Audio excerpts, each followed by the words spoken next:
woman stay.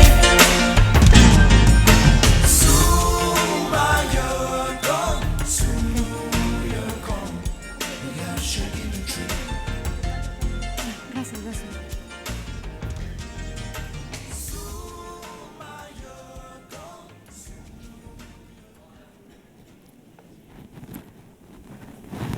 Como bien dice la canción de Peter Gabriel, Shaking the Tree, hoy es un día de esos para las mujeres. Hay que sacudir las ramas de la creatividad, de la solidaridad, del crecimiento y del progreso. Justo ahora, los miembros de la iniciativa CEO Champions lo acaban de hacer. Me da muchísimo gusto informarles que hoy en México este evento ha sido trending topic, gracias a las personas tan influyentes que tenemos aquí. Un aplauso para todos.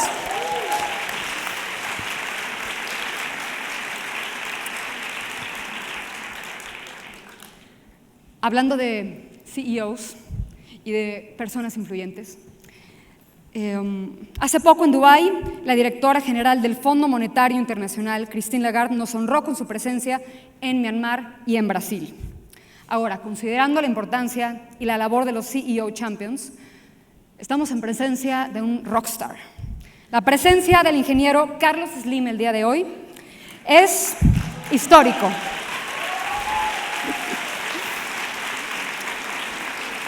Es un honor darle la bienvenida al señor Slim.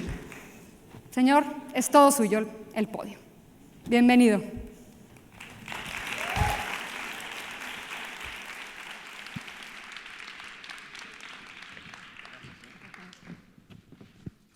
Buenas noches.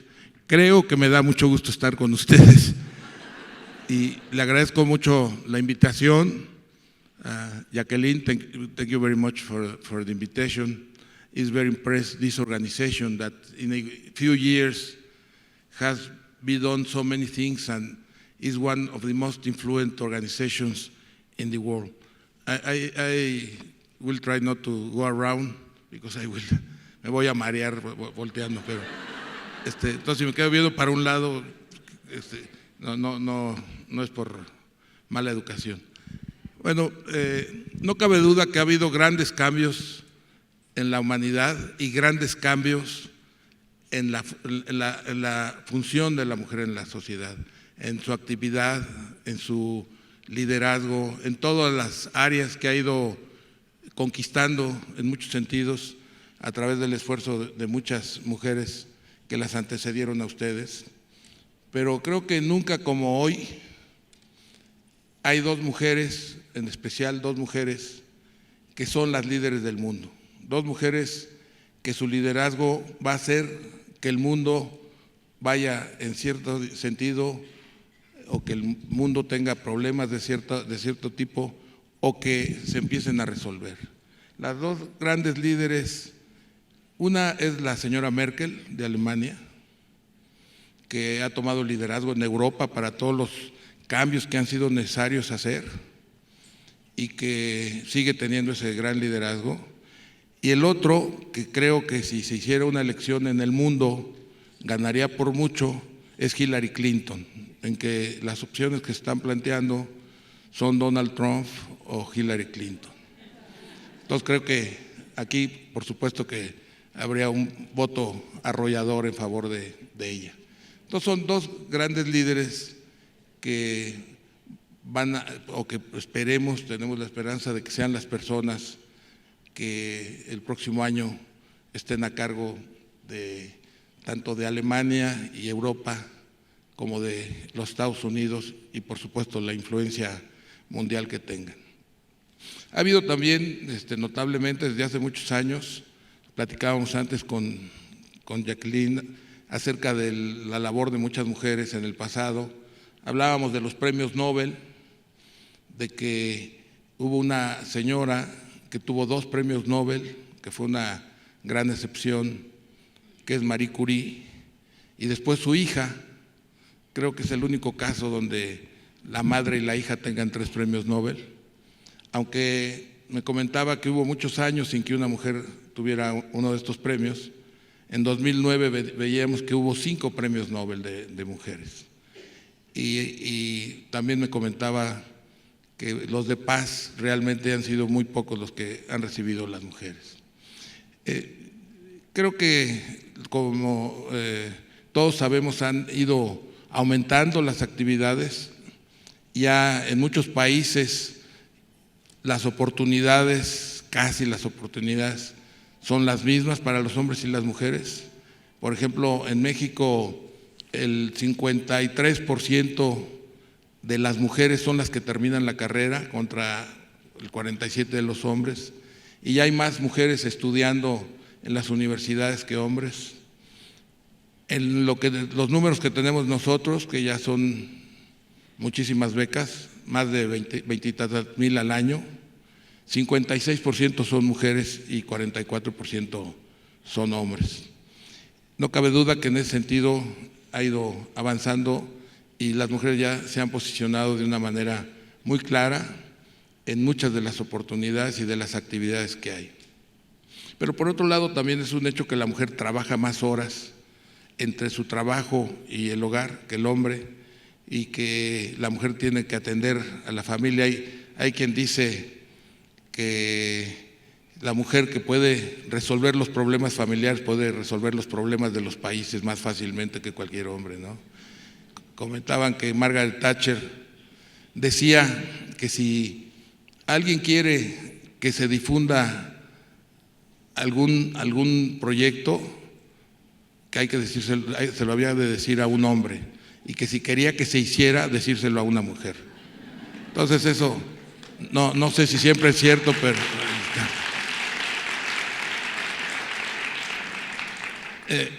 traje 2 tablas, no muchas, un poco para tratar de plantear la evolución que ha habido de la sociedad, de la humanidad y el papel de la mujer. Si pudiéramos poner la primera, por favor, Daniela. Que no es Daniela, ya Daniela. ¿Ya está? Uy, no la veo. Bueno, son los paradigmas de las civilizaciones. Ahí, lo que quería en esta tabla es comparar cuáles eran los paradigmas, cuáles eran las características, qué pasaba en la sociedad agrícola y qué pasa en la sociedad tecnológica y casi desde la sociedad industrial. Y ahí vemos el poder monolítico del gobernante. Casi todos descendían de la divinidad, entonces tenían junto el poder político, el poder militar, el poder económico y el poder religioso. Hoy vemos todavía algunos países en que sigue el poder ligado sin separación del poder político y el religioso, y vemos las cosas que están pasando por ese motivo. Eso es muy importante. Pero otros son la inmovilidad social, la esclavitud, había clases sociales, era muy difícil cambiar de una clase social a otra, había, en resumen, una explotación del hombre por el hombre, y lo más notable pues eran los esclavos. Había guerras, había violencia, había constantemente, buscaban conquistar a los países vecinos o inclusive países lejanos. Los grandes conquistadores los conocemos, y sin embargo que todo esto pasaba. Los grandes hombres de la humanidad vivieron durante esos 10,000 años. Durante esos 10,000 años vivieron en lo religioso, los grandes líderes religiosos, Cristo, Abraham, Moisés, Mahoma, etcétera. En la ciencia, los grandes científicos, Newton y tantos otros, los griegos fabulosos que tanto aportaban a la humanidad, en el arte, en la música. Era impresionante todo lo destacado de los grandes hombres que hubo en esos años, esos 10,000 años, pero sin embargo había inmovilidad social, había esclavitud y había la explotación del hombre por el hombre, y la mujer estaba fuera de posibilidades en muchos sentidos. Era muy grande la mortalidad materno-infantil, y porque se necesitaba fuerza física. Normalmente era una sociedad de trabajo físico. El hombre tenía un papel importante tanto en el liderazgo como en la esclavitud. Eran los que remaban los navíos, eran los que iban a las guerras, etcétera, etcétera, principalmente. Eso era también predominante, la ignorancia, no había interés por el medio ambiente, etcétera, etcétera. Creo que más o menos eso dice, no sé si me faltó alguna, pero la idea es subrayar una sociedad que sus características eran de división, de inmovilidad, de ignorancia, por supuesto también había una gran pobreza en esa gente marginada. La vida no era importante porque los esclavos los conseguían con toda facilidad, conquistando países, gracias Daniel, atrasados, etcétera. También era una sociedad que no cuidaba el medio ambiente. Y una muestra de que así era, pues el faraón egipcio desciende de la divinidad, el emperador japonés hasta la Segunda Guerra, MacArthur, hizo que renunciara a su origen divino, el tlatoani mexicano descendía de la divinidad, etcétera, etcétera. O sea que era una característica general. Sin embargo, hoy estamos viviendo una sociedad que ya desde la industrial se empezó a manifestar, en que se está planteando la democracia, la importancia de la democracia, una democracia que es electoral, representativa y participativa, es lo que tendrá que irse dando cada vez más, que no solamente sea, que también sea participativa. Es importante la libertad, vemos cómo en Venezuela se está peleando por ella y en tantos lugares está habiendo ese problema, no solo para la mujer, sino en general, y es una de las mujeres la que está dando la batalla más fuerte, la esposa de López, que está recorriendo el mundo teniendo una gran solidaridad y un gran liderazgo.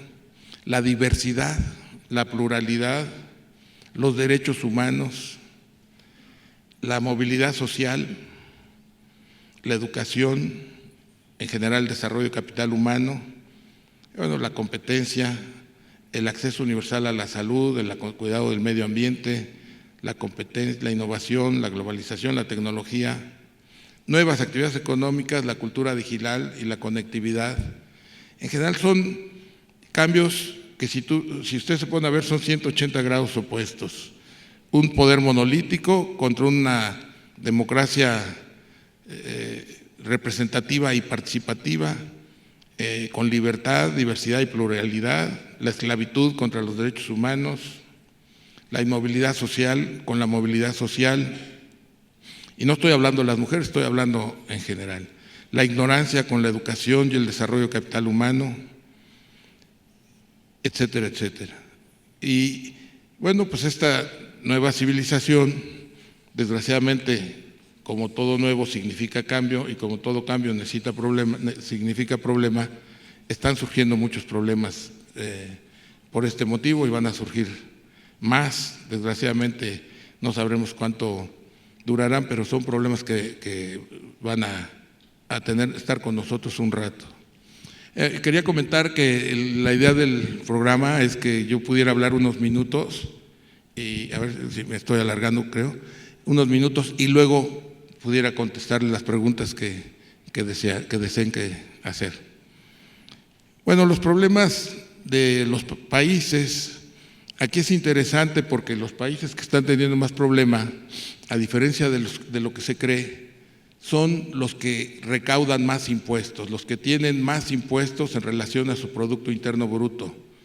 Como saben, en Brasil están teniendo grandes problemas, y es el país donde el 36% del PIB se recauda de impuestos, que es muy superior a todos los demás de América Latina.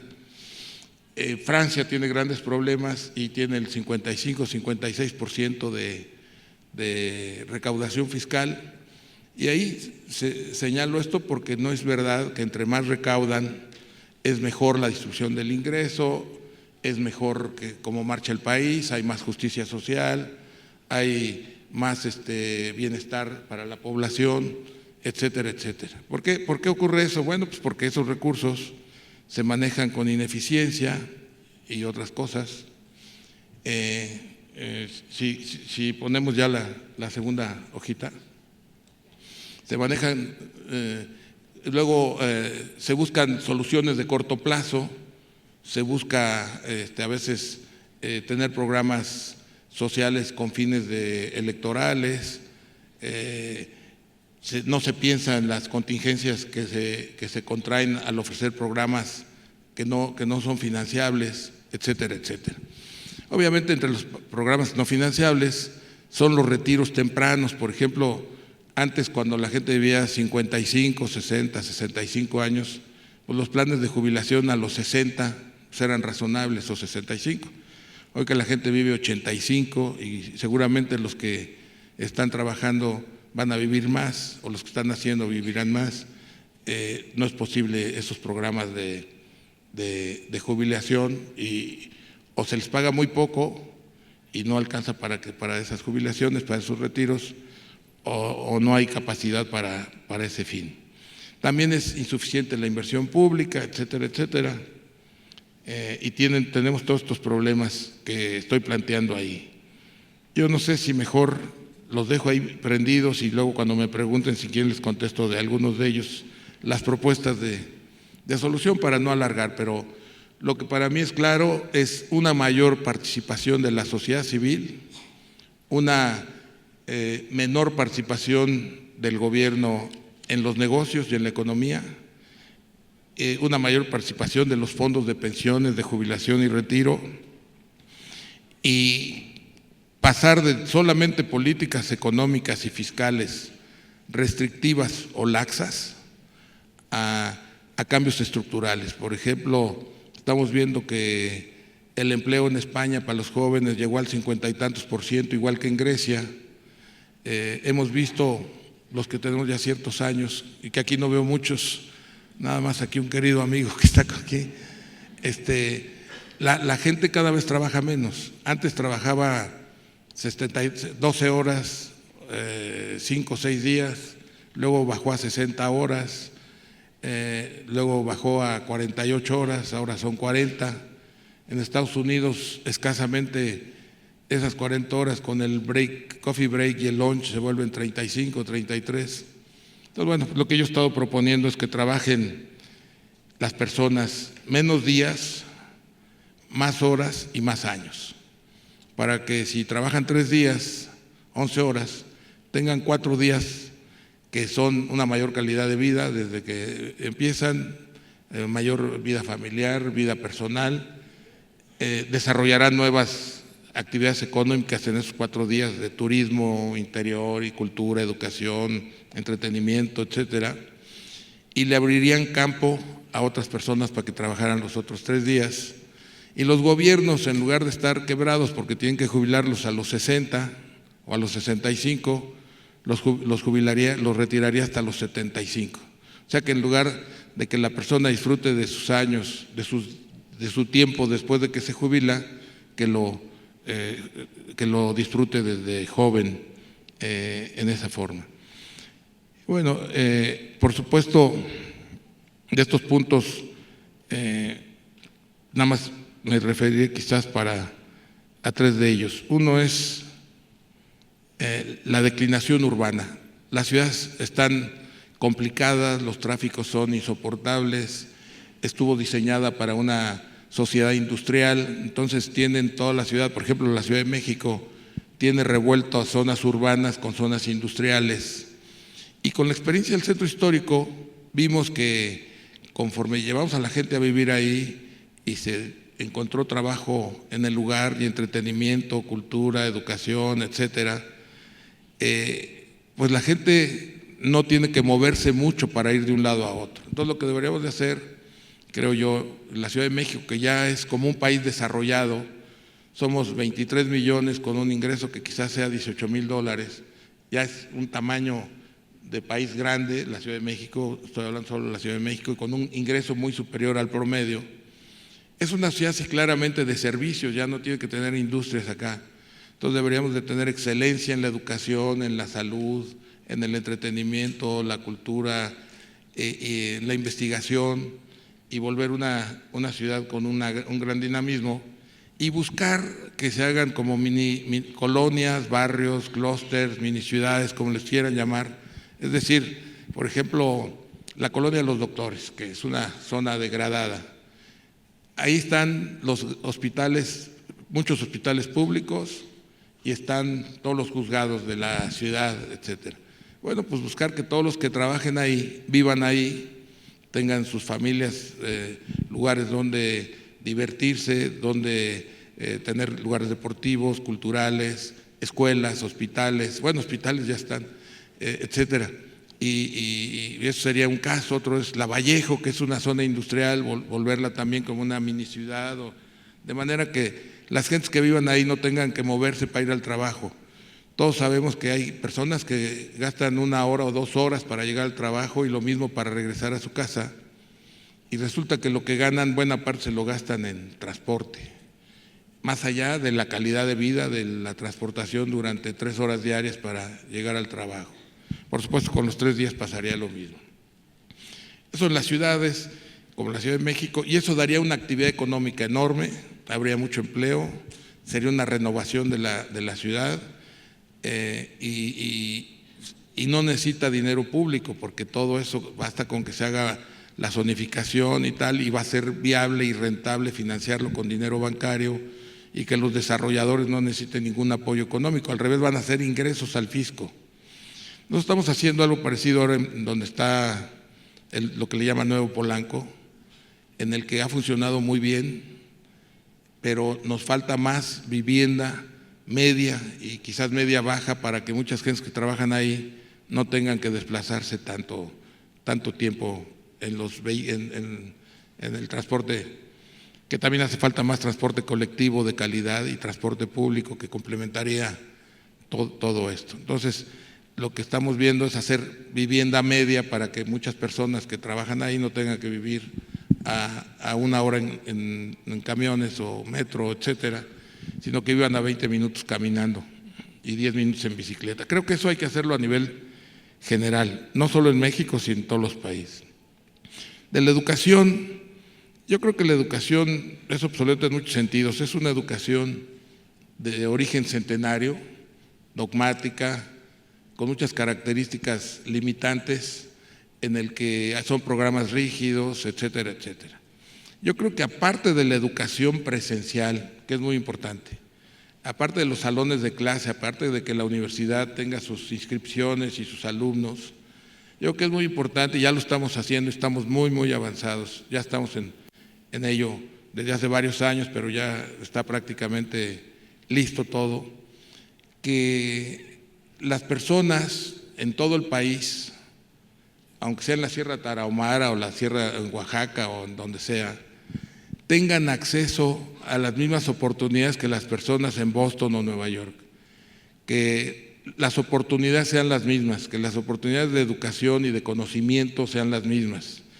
Y sería importante que las universidades empiecen no solo a darle grado a las personas que asisten, a las que se inscriben y asisten, sino que debería tener ya programas de calificación del conocimiento y que califiquen el conocimiento de las personas y no solo la asistencia, y que a esas calificaciones les puedan dar un grado aunque no hayan estado inscritas durante todo el año, etcétera, etcétera, ¿no? Un programa de calificaciones y reconocimientos de las universidades. Aquí lo que estamos haciendo es que para esto se necesitan 3 cosas. Uno, que la población esté conectada, que tenga conectividad. Hace un rato hablé de conectividad general. Que las personas estén conectadas. El estar conectado en Internet al 100% es muy complicado. Hay redes, habría que llevar redes fibra óptica a los lugares más remotos, pero con telefonía móvil sí pueden estar conectados. Si son teléfonos semi-inteligentes o inteligentes que puedan conectarse a Internet, creo que en México andamos ya como el 35-40% conectados, se puede acelerar el proceso. Es un proceso acelerado. Creo que más del 80% de los nuevos aparatos son inteligentes. Entonces necesita conectividad, hacer contenidos, que tengan contenidos de calidad, buenos, educativos y culturales, etcétera, y que se les reconozca el estudio. Ya tenemos programas de eso para el empleo, no solamente educación académica, Capacítate para el Empleo ya está. Tenemos un acuerdo con la Khan Academy que ya lo ofrece gratuito. Coursera es otra para estudios profesionales. Las grandes universidades de Estados Unidos están dando sus cursos han tenido los cursos disponibles para ese fin, y lo que estamos planteando nosotros es que todo aquello que sea en esa plataforma educativa y cultural en su momento sea gratuita, o sea que cualquier persona se pueda conectar a ella sin pagar por estar conectado a esa parte educativa. Entonces creemos que con eso es un gran paso, y hicimos un acuerdo con la Secretaría de Educación para que se den reconocimientos al que estudie a través de la red, o sea que no solamente tenga que asistir a una universidad, a una escuela, sino que también por esa vía. Bueno, y en general, ya por último, lo de la pobreza. La pobreza se resuelve solo con empleo, definitivamente, y con dignidad. Pero hay dos cosas importantes, yo creo, y las dos empiezan con E, de casualidad, que es educación y empleo. Con la educación, cuando está la gente preparada, tiene más posibilidades de encontrar trabajos, no solamente para cargar bultos o para hacer tal cosa, sino si tiene conocimientos de computación, de manejo de inglés o de de tecnología de la información, bueno, pues tiene más facilidad para encontrar trabajo. Y que los recursos fiscales sean para mantener una especie de red social mínima de bienestar, o sea que no haya nadie que no tenga posibilidades de salud, alimentación de la madre en el embarazo, atención perinatal para que baje la mortalidad materno-infantil, etcétera, etcétera. Bueno, creo que ya me voy a esperar sus preguntas, pero solo quiero decir que todo esto que parece como ajeno, quizás a ustedes, es muy importante porque en una sociedad agrícola es más fácil que la mujer esté marginada.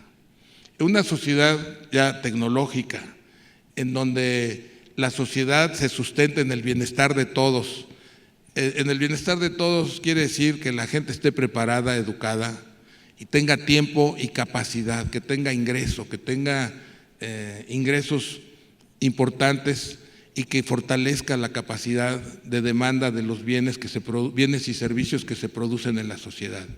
Es decir, en una forma, pues a lo mejor que suena un poco vulgar, es muy importante que toda la población tenga capacidad de compra.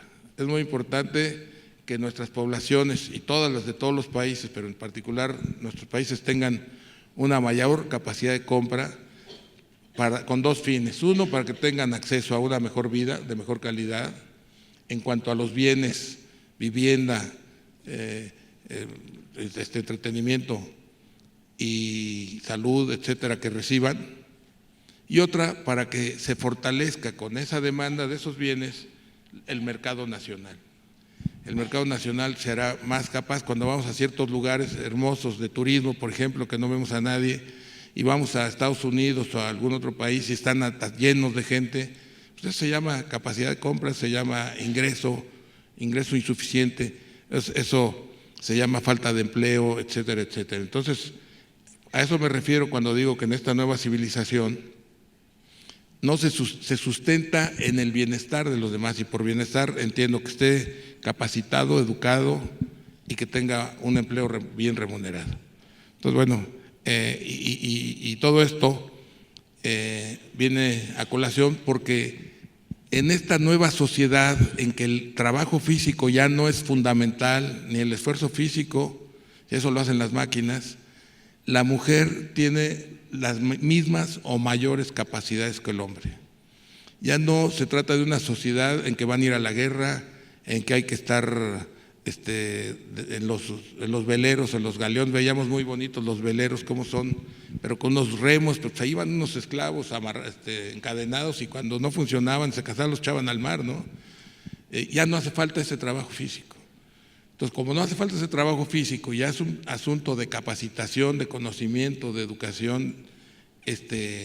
La mujer, como señalaba yo en las escuelas, los datos que tenemos desde hace varios años, pues tienen mejores calificaciones incluso que los hombres. Claro, habrá algunas actividades más duras o más rudas en donde quizás habrá menos mujeres y en otras donde habrá más mujeres. Por ejemplo, en el comercio hay más mujeres que hombres. Aquí traía mi acordeón, pero como me pusieron aquí en medio de todos no lo puedo ver bien. Me da pena verlo. Pero en el comercio las mujeres son más que los hombres. En la minería, pues ni modo que haya más mujeres, ¿no? Es un trabajo, en la construcción también es un trabajo más rudo. Sin embargo, ya el número de mujeres en la construcción creo que anda en 30%, algo por el estilo, 25%. Lo que quiero decir es que en esta nueva civilización las mujeres ya tienen un lugar preponderante. Creemos que no se trata, nosotros en lo personal, que no se trata de un asunto de cuotas. De repente veo, no, tiene que haber 20%. O en Estados Unidos es usual cuotas de minorías. Entonces tiene que haber tanto de mujeres, tanto de porcentaje de hispanos, tanto de afroamericanos, porque si no los demandan o dicen que son, no sé qué problemas o cuáles sean las políticas, pero creo que la mujer debe tener o tiene ya, en México lo estamos viendo, acceso y oportunidades. Quizás haya que buscar algunas cosas también importantes más, pero que se vuelva ya un asunto de capacidad, de preparación, de méritos y de gustos y deseos. Qué vocación tienen, qué intereses tienen, qué talentos tienen. Entonces, bueno, pues eso, ahora estoy a sus órdenes para las preguntas que quieran hacer. Muchas gracias.